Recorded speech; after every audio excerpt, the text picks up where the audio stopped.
Flight MH370 ended in the southern Indian Ocean.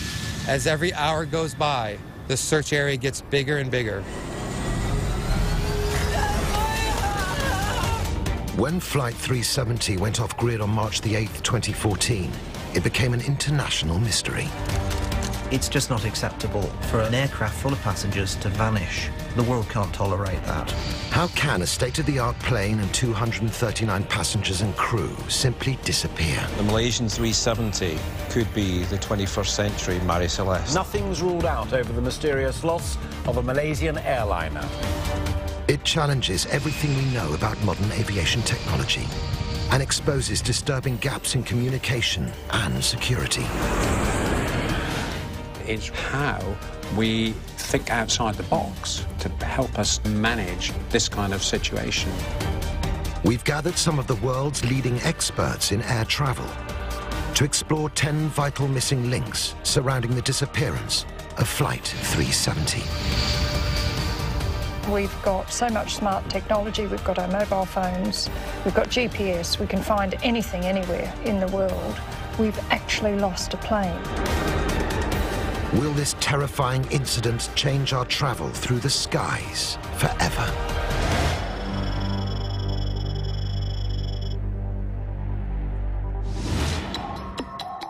Kuala Lumpur International Airport. It's one of the biggest and busiest airports in Asia.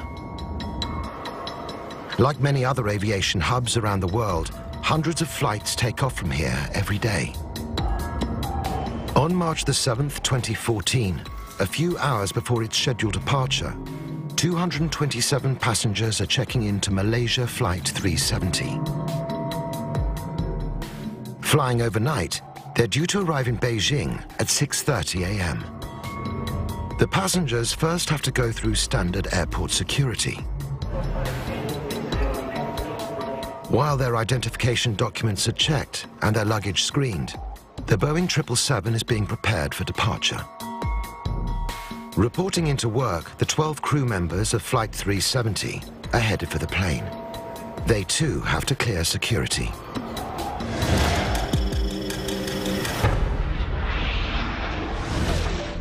What Flight 370 has flagged up is that more needs to be done in terms of looking at the flight crew themselves.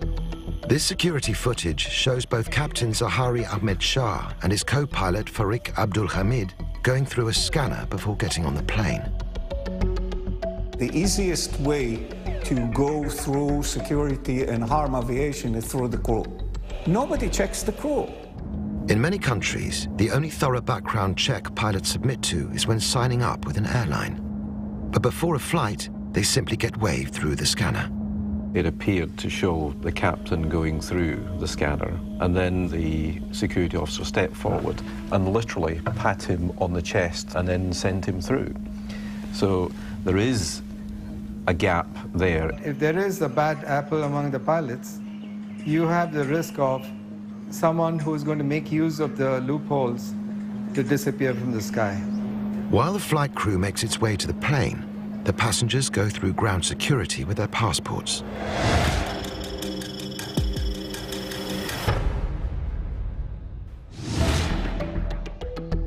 Two passengers about to get on Flight 370 are traveling on stolen passports, but they don't get picked up. The fact that background checks weren't properly done with regards to the people getting on board this plane is a serious concern for me. They are later identified as Iranian asylum seekers. But how did they manage to slip through passport control without getting detected? Interpol has a database with details of more than 40 million stolen or missing passports. All contributing states to Interpol, and there's about 160 of those, have access to the database. But unfortunately, it's not a compulsory issue that countries have to interrogate that database. In fact, most countries, including Malaysia, don't use it regularly to screen passengers. This alarming gap may raise the pressure to change international passport protocols. I think we'll find that Interpol's database will now be used a lot more frequently, but the cost and access means has to be easy. Passports cleared. Like passengers everywhere, those travelling on Flight 370 proceed to security checkpoints for screening. They're checked for explosives, weapons, and dangerous materials. We get our bags checked, we get checked going through scanners, but actually, does this indicate that there is a loophole somewhere?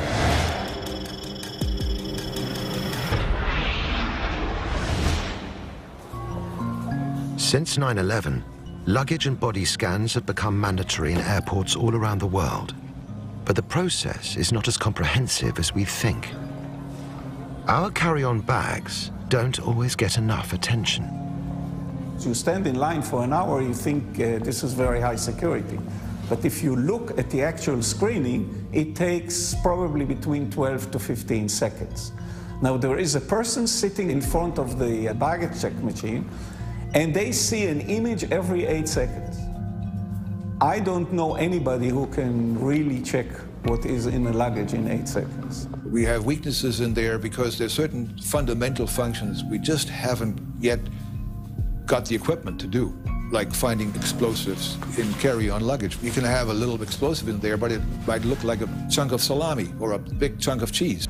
More than a decade after 9/11, security protocols seem strict, but there are still fundamental weaknesses across the aviation world, especially when it comes to technology and how it is used. We'd like to see aviation security technology being advanced to the point where human error can be removed from the decision-making process, to the point where we're not reliant on the decision of a single person conducting body searches or scanning cargo or hold baggage. Catching security threats before they reach the aircraft is the most effective way to ensure safety. New technologies are being developed to address gaps in identifying who is traveling, what they are carrying, and the state of mind of passengers and crew. Innovative detection methods are being implemented in airports around the world. Many of them rely on biometric science or 3D facial recognition. And there are new systems designed to prevent any hazardous substance or explosive from making it onto the plane.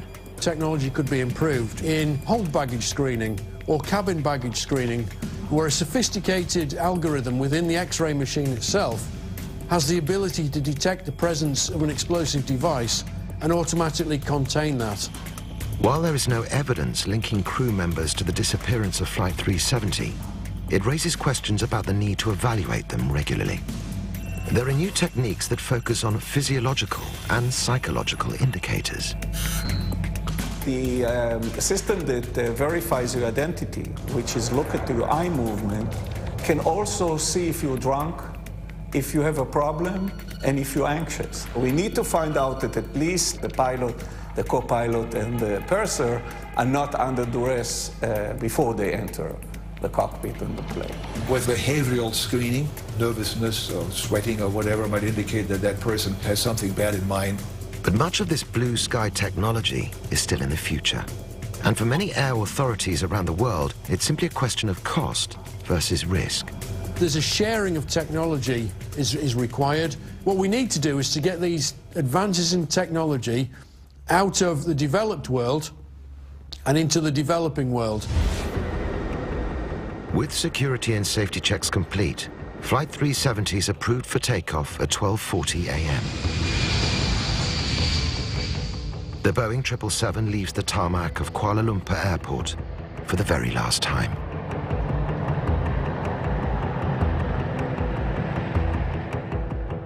On its way to Beijing, Flight 370 will cross the airspace of neighboring Vietnam. There are protocols for the handover of a flight from one country's air traffic control to the next one. As he leaves one zone, the pilot will be given information about the radio frequency for the next zone. He will call ahead and let the next zone know where he is and that he is about to enter that zone. But often during a handover, there can be a radio silence for a few moments. This is known in aviation as a black spot. Malaysian Air Traffic Control gives Flight 370 instructions for the next fly zone over Vietnam. they were going to call Ho Chi Minh City, and they were given a designated frequency upon which to do so. But as far as we understand, that call was never made.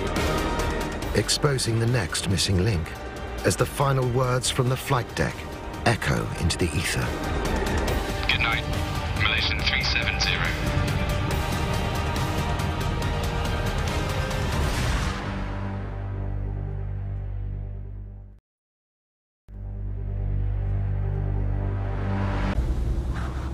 One hour into Flight 370's journey, it prepares to transfer from Malaysian to Vietnamese airspace. Malaysian Air Traffic Control advises the pilots to check in with Vietnam and then signs off. Should have been a process whereby they say their goodnights to Malaysian Air Traffic Control, and virtually in the next breath, they'll say good morning to Vietnam. The instruction was given, it was acknowledged. Good night, Malaysian 370. And then silence.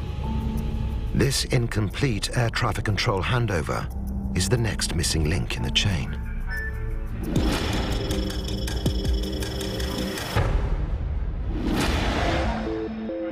With radio comms suspended, air traffic control must rely on radar. But missed handovers are not necessarily unusual. You may be in the middle of a conversation about the next navigational turn or something like that, and you think, oh, I forgot to check in. It happens. Obviously, it's not supposed to, but it does happen. But this so-called black hole between international air traffic controls provides a perfect opportunity for those with sinister intentions. If you're planning for the aeroplane to disappear, then that might well be the place where you would start it, where you've got 5 minutes grace, perhaps, before real serious investigation starts to take place. More worrying, 2 minutes after Flight 370's last words, the plane's vital radar tracking device, its transponder, stops working. With 20,000 flights in the air at any one time, transponders are the primary way air traffic control keeps track of them. A transponder is a device on the aircraft that sits there passively, but the moment it receives certain radar waves from a ground-based radar, it wakes up. The radar will transmit a question that basically says, "Who are you?" It then sends a digital message back saying, I'm me, I'm here, and depending upon the complexity of the system on the aeroplane, it may well give more information about the aircraft, its altitude and its position. High above the South China Sea, there is radio silence from the aircraft and no blip from the transponder on the screens. Vietnamese air traffic control is expecting the plane's scheduled arrival in their airspace. But from 1:21 a.m. on, they can't see or hear Flight 370. For an aeroplane to disappear off of their radar screens and not be in communication is a very, very, very difficult thing for air traffic control to live with. Blind without the transponder, air traffic control doesn't know that the 777 is going way off course, heading west, in completely the opposite direction. The rate of incidence of aircraft disappearing is really very low. But it has happened before, with devastating consequences in 9/11, when hijackers took control. The first thing they did was to make the aircraft go silent. They turned off the transponder and they cut off all radio transmissions. Nobody knew exactly where the airplanes were. The tragedy sparked a global change in protocol. When they started to realize what had happened, one of the steps at that point is to contact the security services. If I was flying over London airspace, and you know how many frequency changes you go through in a very short period of time. If you miss one, if nothing else happens, in 20 minutes you'll have 2 fighters on your wing. Is another dramatic shake-up of the air traffic control system urgently needed? Perhaps it's time to replace a human handover with an automated system. An automatic handover would actually be beneficial. But wherever you introduce automation, you introduce the potential risk. It's a toss-up between technology giving us some certainty and the human factors giving us much greater control in our perception, but also a failure point. But the transponder is not the only system that keeps the planes in contact with the ground. There's a second, the Aircraft Communication Addressing and Reporting System, or ACARS. Aircraft can automatically send back data about their performance to their manufacturers, such as engine performance, fuel consumption, perhaps even the speed of the aircraft. But crucially, on Flight 370, this satellite messaging system stopped transmitting at about the same time as the plane deviated off course, and the transponder stopped working. It's within that 10, maybe 15 minutes at the outside that we really need to understand precisely what was going on in the cockpit at the time. The fact that both the transponder and the ACARS messaging system shut down raises a crucial question. The transponder became inoperative. How did it become inoperative? It does appear that at some point, part of the ACARS system was disabled. That could have been either through intentional disabling or through some sort of very specific system failure. The person best positioned to disable the system is the pilot. If the pilot needs to turn off the transponder, it's quite easy for him to do. It's located down here on the central console, and it's just a case of go to a single switch and turn that off. Another way to do that, or for example to turn the ACARS off, is to come up here to these circuit breakers and then you just pull the circuit breakers that apply and everything stops working. There are legitimate reasons why a pilot would turn a transponder off. I've had to turn a transponder off in flight once. In my case, it was because I had an electrical failure. I can't imagine a situation where you would turn a transponder off and not tell air traffic control that that's what you were doing.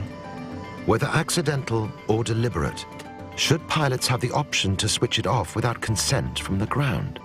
We have to recognize the captain of an airplane is and must be in full control of everything on the aircraft, including having to turn off all electrical systems other than the ones he absolutely needs for flight control in order to cope with, for example, fires.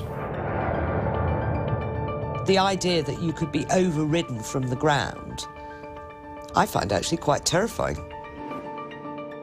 How can the ground make the decisions you make in the air? Striking a balance between the autonomy of the pilots and the importance of accurate tracking will remain a challenge. A human hand isn't the only possible cause behind the tracking system's failure. A mechanical fault could just as easily shut down the electrics, perhaps explaining why the flight couldn't be tracked and the crew was unable to make a distress call.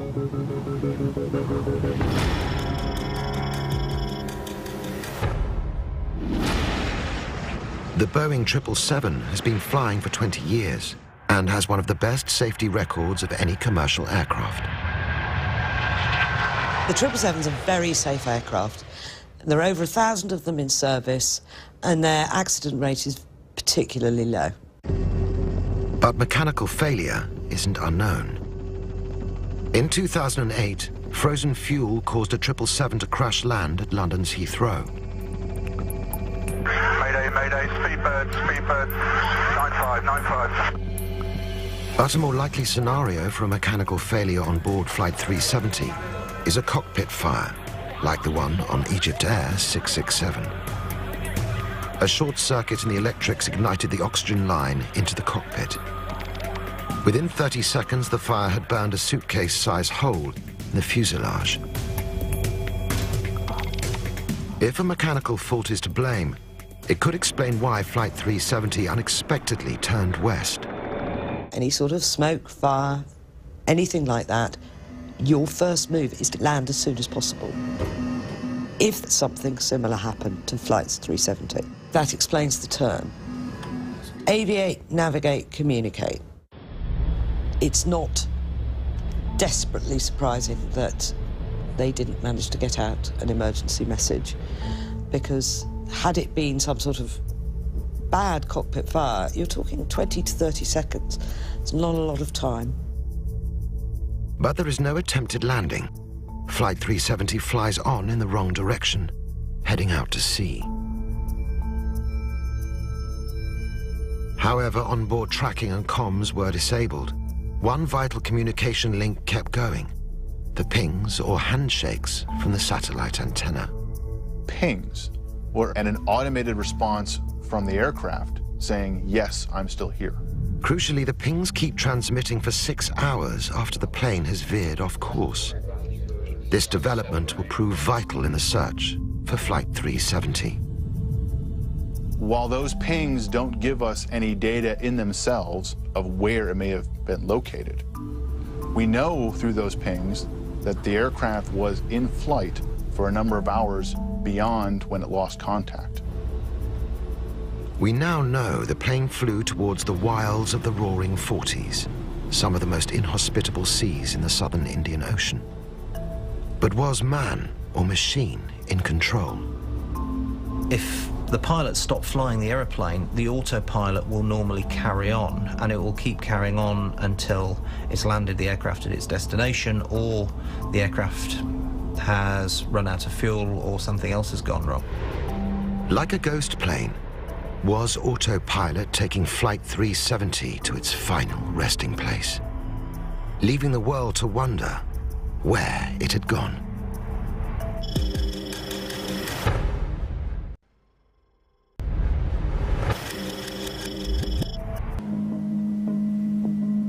Flight 370 is flying off course and into the vast wilderness of the Indian Ocean. A mystery that has exposed a chain of missing links in aviation safety.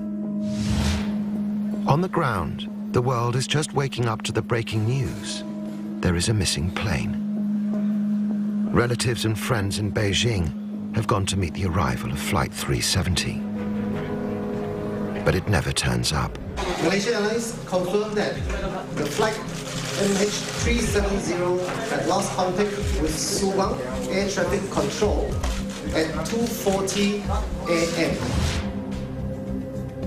Running dangerously low on fuel, at 8:11 a.m. local time, the stricken plane sends its last automatic satellite handshake signal, or ping. It's more than 7 hours since the transponder was deactivated, and 6 hours since Malaysian Air Traffic Control last heard the co-pilot's voice. For a large aircraft to go untracked for such a prolonged period of time, that is quite unique.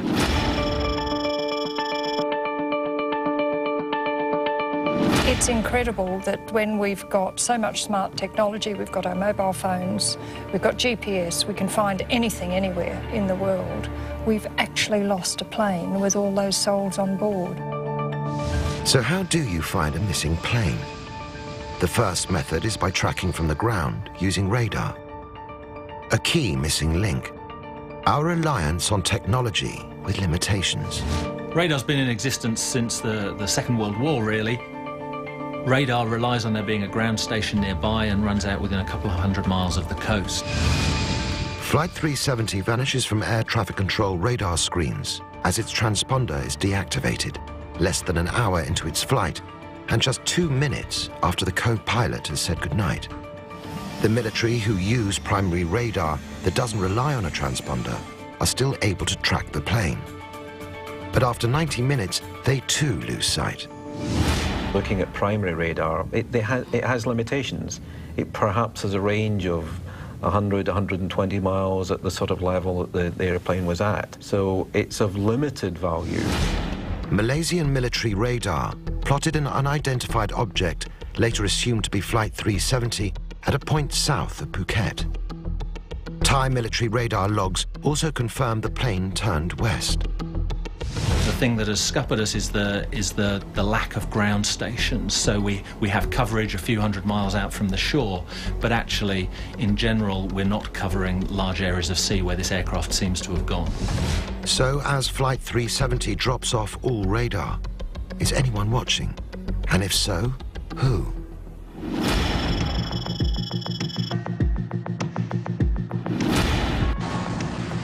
There are more than 1,000 satellites orbiting the Earth. The military and commercial companies have spent trillions on satellite technology. Imaging satellites are able to focus down from hundreds of kilometers to see objects just half a meter in length. Surely the missing aircraft must have been spotted. The vast majority of imagery satellites are in low Earth orbit only a few hundred kilometers up, and they're moving very fast. So taking an image from a satellite of something on the surface of the Earth is like driving a car down the street, looking through a pair of binoculars and trying to read all the house numbers as you go by. Leading nations like China, Russia, and the US may have been unwilling to come forward with any covert satellite data, as it would reveal their military capabilities. One interesting question is, at what phase in the search were some of these military and national security capabilities brought to bear on the problem? If satellite capabilities are tasked to help search for Flight 370, that may mean those capabilities are not available for other high-priority national security taskings, such as keeping tabs on North Korea or other potential bad actors. Malaysia has asked other countries to share potentially sensitive radar and satellite data. The U.S. military does have some satellites that are dedicated towards missile warning, but those satellites work off of heat signatures, and an aircraft in flight is not generating a heat signature. If there had been a large explosion, then these satellites would have likely picked it up. But U.S. officials have said that these systems did not discover anything that would signify anything like a large explosion, which leads to the mystery of what might have happened. The military may be helping behind the scenes more than we know, but the issue of national security is always going to leave gaps in the intelligence that is handed over.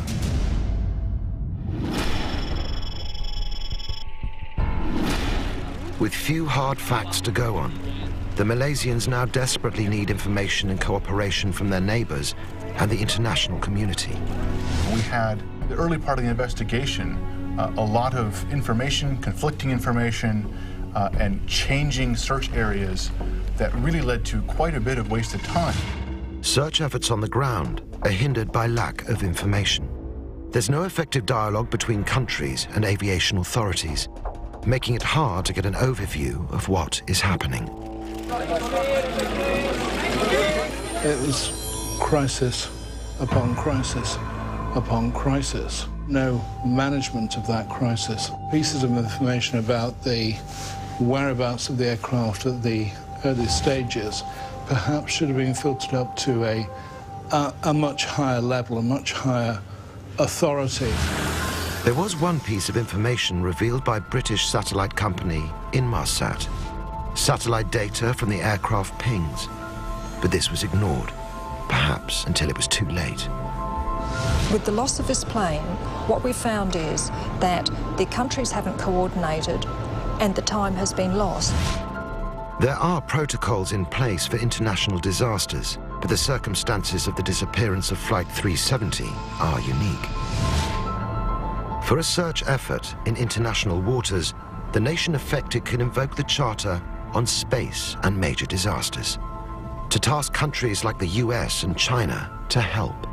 Members will retask one or more of their satellites to collect imagery over the specified area and provide it to the country that invoked the Charter. However, the Charter does not stipulate exactly how that help or assistance will come.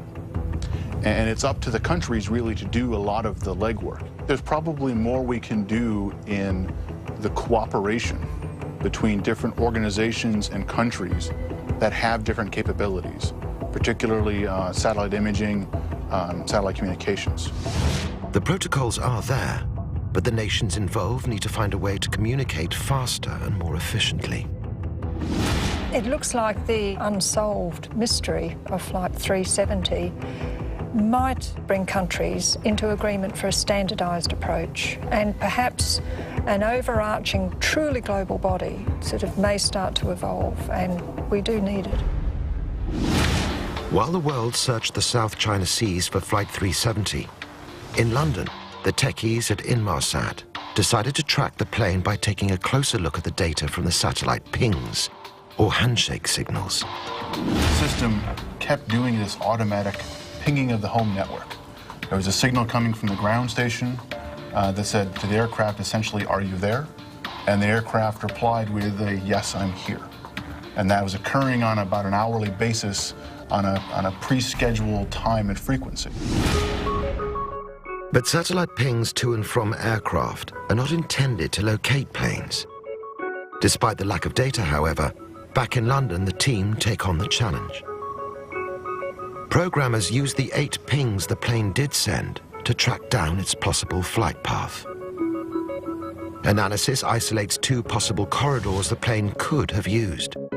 One stretching north between Thailand and Kazakhstan, and the other south between Indonesia and the southern Indian Ocean. We have used the difference in speed at which the signal has come from the aircraft to the fixed point, the satellite in space. It's called Doppler effect. And if you can imagine a train whistle getting louder as it comes towards you and getting more faint as it goes away from you, we're looking at those signals and deciding where the aircraft was on a particular route and a path.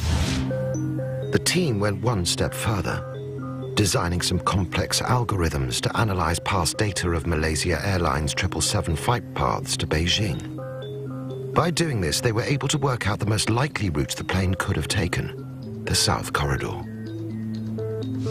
It allowed them to make a very good guess at where the aircraft may have gone. They then tested that against 6 other aircraft flying that same day. And it worked. When they applied that model to the case of Flight 370, they were able to quite convincingly show that it must have gone the southern route. The search area has been narrowed to a 160-kilometer corridor in the Indian Ocean, west of Perth.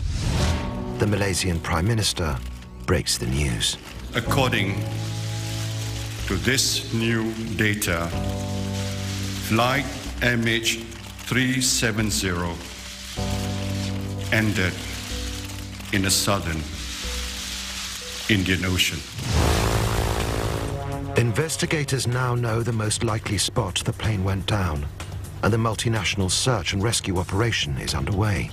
There's this uncertainty as to what happened, and we can't stand that. We need to know what happened so that we can avoid it in the future.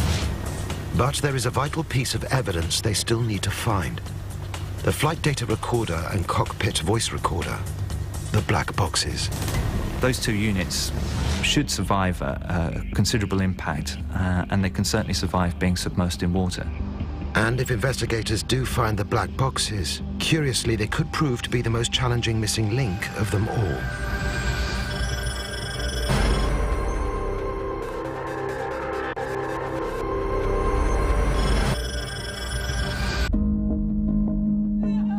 As the weeks pass with no answers of what happened to Malaysian Flight 370, the grief and anger of the relatives grows. Finally, investigators are able to isolate an area where the aircraft may have ditched. It covers 254,000 square kilometers deep into the southern Indian Ocean. But there is one crucial part of the plane they need to find. It's another missing link. The black box flight recorder.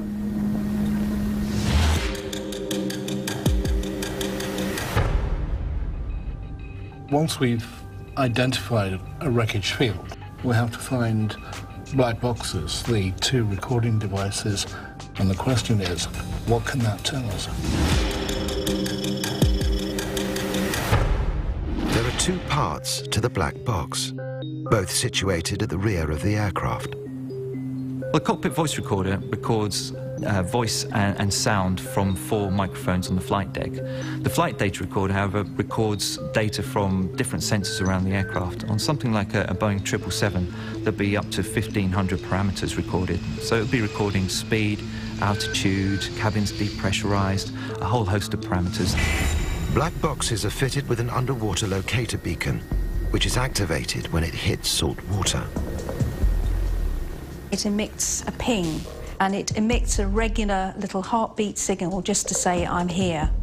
And so what the searchers have to do is find that signal, and it has quite a short range, not more than a few miles. Flight 370 has exposed a weakness in the design of the black box. The weakness is that they can be difficult to find, particularly if there's a crash at sea, and that's one of the things that we've seen with MH370. At the moment, the underwater locator beacon, the battery is only required to last for 30 days. There are changes afoot where it needs to last 90 days, and that's slowly coming in. Another vital flaw to the black box means, even if discovered, the voice recorder won't reveal what happened in the cockpit when the aircraft changed course.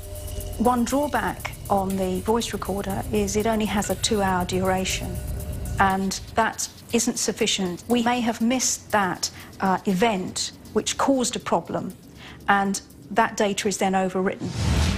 As time is running out, the hunt for Flight 370 continues. It becomes the largest ever multinational air-sea search involving 26 countries. I think the Australian Navy commander made the best comment on that when somebody asked him if it was like looking for a needle in a haystack, and he said we're still looking for the haystack, let alone the needle. Yeah. As hope fades, 4 long weeks after Flight 370 disappears, news breaks that Chinese and Australian search boats detect signals that might be coming from the black box. British, Australian and US teams are using sonar and listening devices to try and capture pings emitted by the device. The search intensifies 1,600 kilometers northwest of Perth. But finding and retrieving the black box from the mountainous seabed will be the toughest task yet. Time is against them. 28 days on from the jet's disappearance, the batteries in the recorders only last for around 30. Even if they do find the black box, it will never reveal all the details of exactly what happened to Flight 370. This case may change that mindset towards one where the industry captures more data for over a longer time frame in the black boxes. The tragic loss of 239 passengers and crew has exposed the limitations of the technology being used in aviation. In a world where we can live stream to smartphones with more storage capacity than the black box, is it time for this technology to be applied in aircraft?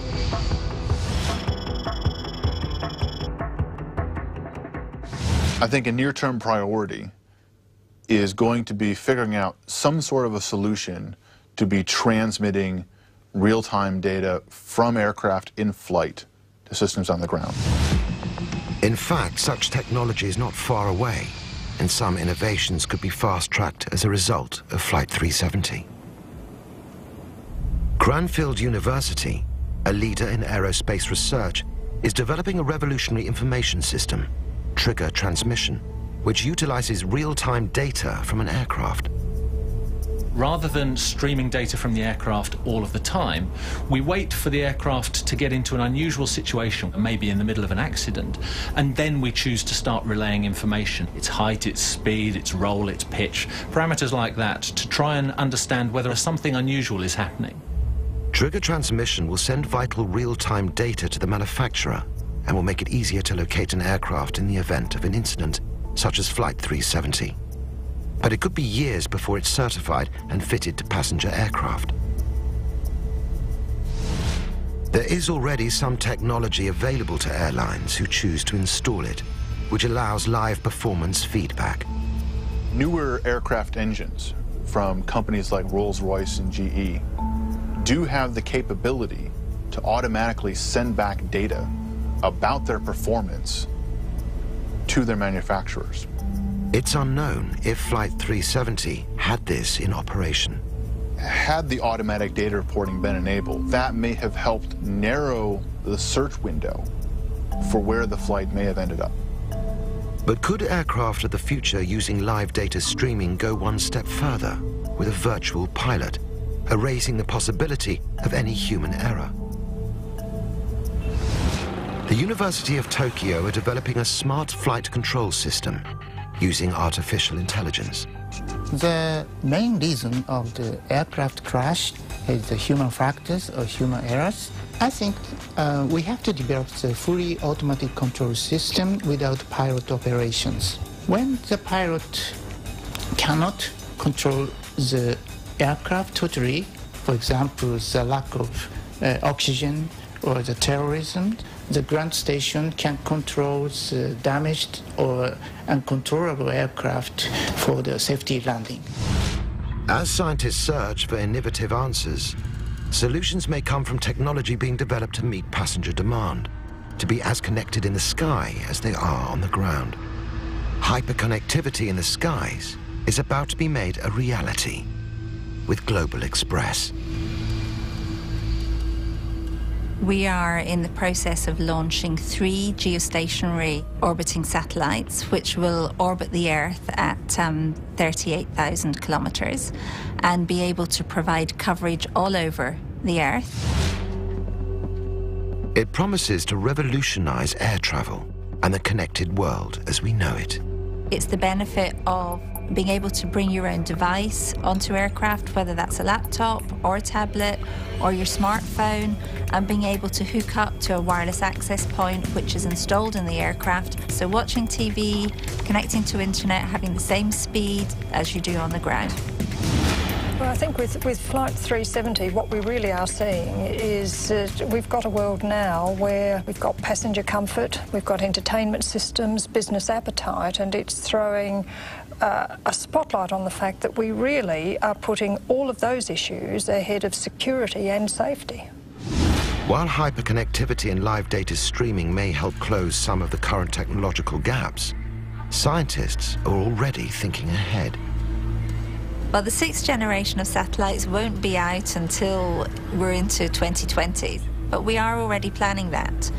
For the cockpit, safety services, communications with the pilots, communications to the ground, the health monitoring of the aircraft are all going to be brought forward to the next level. As the world continues to follow the tragic events of Flight 370, investigators need to discover the aircraft wreckage and retrieve the black box data to help resolve some key questions. But we may never find all the answers. What we have learned is that this is not just the story of a missing plane. This is also the story of the missing links of aviation technology and communication. The travelling public needs to be assured that safety and security are paramount, both within the airport and the airline environment. Without the travelling public, there is no industry to protect. Airplane technology, as sophisticated as it is still fallible to acts of malice or mistake. We've got to find it, we've got to find what happened, and we've got to learn the lessons to stop this happening again. The missing links allowed what should have been a routine flight to become one of the biggest mysteries in aviation history. Ultimately, what it's going to come down to is all this new technology and new improvements. What are the costs that are going to be associated with implementing those? And who's going to be prepared to embrace those costs, whether it's governments, airlines, or the passenger?